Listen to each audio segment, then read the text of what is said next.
BoxingVoice.com, live with Cameron Dunkin, the man behind the scenes, manager of Brandon Rios, Timothy Bradley, Nonito Donaire. We're live here at BB King's for the Donaire Rigondeaux press conference.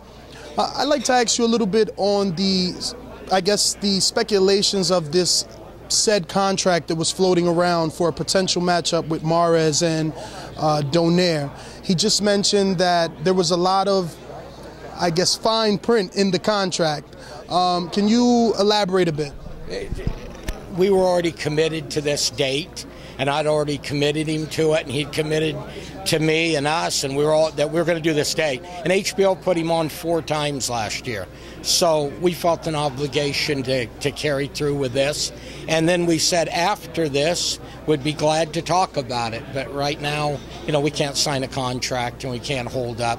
And again, there were a lot of things that weren't in the contract, and he's got to get with Top Rank, to Nonito's promoter, and he's got to, work all that stuff out.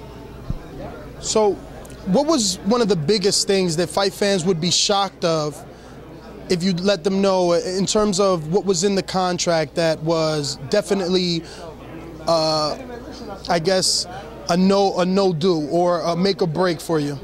Well, it wasn't a make or break because there was no site. We didn't know where the fight was, didn't know what television network it was going to be on.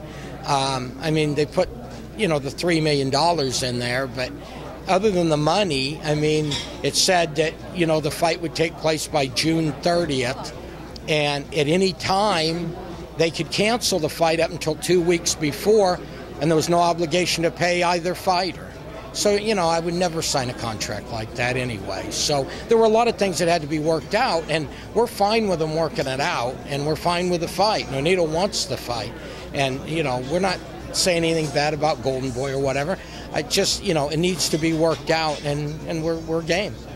How realistic is it for you, being in the business as long as you have, to make a fight with Golden Boy Promotions and Abner Mares, being as though that Nonito signed to Top Rank? And it just seems like it's been so long since they have done business outside of Ponce de Leon and Yuriorkis Gamboa.